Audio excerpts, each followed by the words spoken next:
নিউমাল railway station থেকে গাড়ি ভাড়া পাওয়া যায়, ওখান থেকে গাড়ি ধরে মালবাজার শহর।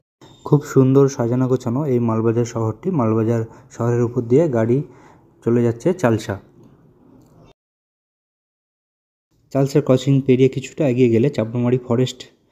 চাপড়ামারি ফরেস্টের মধ্য দিয়ে উপরের দিকে এগিয়ে যেতে হবে, মাঝে চাপড়ামারি ওয়াইল্ড লাইফ স্যাংচুয়ারি পড়বে, ওখানে আপনারা ঘুরে নিতে পারেন।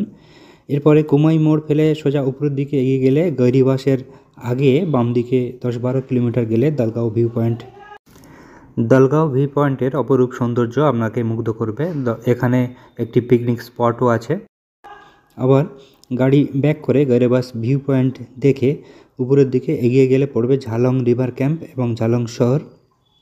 আরও কিছুটা উপরের দিকে গেলে পাবেন জলঢাকা হাইড্রোলিক পাওয়ার প্রজেক্ট।